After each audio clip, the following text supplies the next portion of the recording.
Price lord. ದೇವರ ಪರಿಶುದ್ಧ ನಾಮಕ್ಕೆ ಮಹಿಮೆಯಾಗಲಿ. ಈ ಒಂದು ಸಮಯದಲ್ಲಿ ದೇವರ ವಾಕ್ಯಕ್ಕಾಗಿ ಆರಿಸಿಕೊಂಡಿರುವಂಥ ಸತ್ಯವೇದ ಭಾಗವು ಮತ್ತಾಯನ ಬರೆದ ಸುವಾರ್ತೆ 8ನೇ ಅಧ್ಯಾಯ 2-4 ವಚನಗಳು.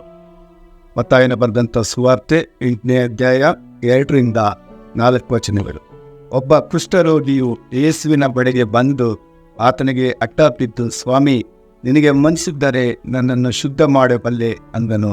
ಆತನ ಕೈ ನೀಡಿ ಅವನನ್ನು ಮುಟ್ಟಿ, ನನಗೆ ಮನಸ್ಸುಂಟು, ಶುದ್ಧನಾಗು ಅಂದನು. ಕೂಡಲೇ ಅವನ ಕುಷ್ಠವು ವಾಸಿಯಾಯಿತು. ಆಗ ಯೇಸು ಅವನಿಗೆ, ಯಾರಿಗೂ ಹೇಳಬೇಡ, ನೋಡು, ಆದರೆ ಹೋಗಿ ಯಾಜಕನಿಗೆ ನಿನ್ನ ಮೈ ತೋರಿಸಿ ಮೋಶೆ ನೇಮಿಸಿದ ಕಾಣಿಕೆಯನ್ನು ಕೊಡು, ಅದು ಜನರಿಗೆ ಸಾಕ್ಷಿಯಾಗಲಿ ಎಂದು ಹೇಳಿದನು. ನಾವು ಸತ್ಯವೇದ ಭಾಗದಲ್ಲಿ ನಾವು ನೋಡುವಾಗ ಮತ್ತಾಯನ ಬರೆದ ಸುವಾರ್ತೆ 5, 6, 7 ಅಧ್ಯಾಯಗಳಲ್ಲಿ ಪರ್ವತ ಪ್ರಸಂಗ ನಾವು ಓದಲಿಕ್ಕೆ ಸಾಧ್ಯವಾಗ್ತದೆ.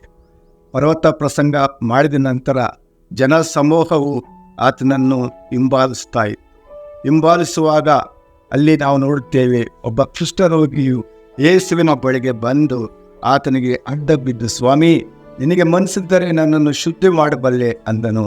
ಆತನ ಕೈ ನೀಡಿ ಅವನನ್ನು ಮುಟ್ಟಿ, ನನಗೆ ಮನಸ್ಸುಂಟು, ಶುದ್ಧನಾಗು ಅಂದನು.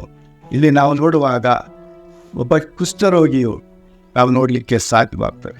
ಅವನು ಕುಟುಂಬದಿಂದ ಅವನು ಹೊರಗಿದ್ದಾನೆ, ಹೆಂಡತಿ ಮಕ್ಕಳಿಂದ ದೂರವಾಗಿದ್ದಾನೆ, ಸಮಾಜದಿಂದ ದೂರವಾಗಿರುವಂಥ ಒಬ್ಬ ಕುಷ್ಠರೋಗಿಯು ಈತನು ರಕ್ಷಕನು ಎಂಬುದಾಗಿ ತಿಳಿದು ತನ್ನನ್ನು ತಾನು ತಗ್ಗಿಸಿಕೊಂಡು ದೇವರನ್ನು ಸಂಶಯ ಪಡದೆ ಆತನು ದೇವರಿಗೆ ಪ್ರಥಮ ಸ್ಥಾನ ಕೊಟ್ಟು ಆತನು ಕುಷ್ಠರೋಗಿಯಾಗಿರುವಂಥ ಆತನು ಹೇಳ್ತಾ ಇದ್ದಾನೆ, ಸ್ವಾಮಿ, ನಿನಗೆ ಮನಸ್ಸಿದ್ದರೆ ನನ್ನನ್ನು ಶುದ್ಧ ಮಾಡಬಲ್ಲೆ ಅಂದನು ಎಂಬುದಾಗಿ.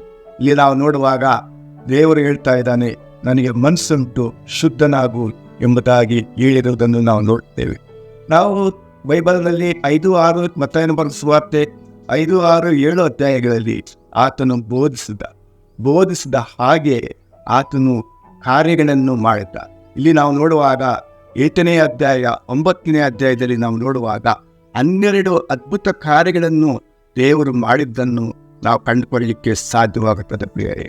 ಅದರಿಂದ ಈ ಕುಷ್ಠರೋಗಿಯು ಯಾವ ರೀತಿಯಾಗಿ ತನ್ನನ್ನು ತಾನು ದೇವರಿಗೆ ಒಪ್ಪಿಸಿದ. ಕುಷ್ಠರೋಗವು ಎನ್ನುವಂಥದ್ದು ಒಂದು ಪಾಪಕ್ಕೆ ಸಂಕೇತವಾಗಿದೆ.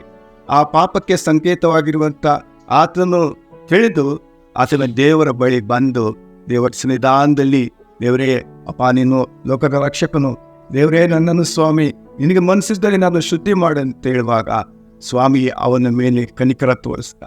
ಸ್ವಾಮಿಯು ಅವನ ಮೇಲೆ ದಯೆ ತೋರಿಸಿ ಅವನನ್ನು ಮುಟ್ಟಿದ ಎಂಬುದಾಗಿ ನಾವು ನೋಡ್ತೇವೆ.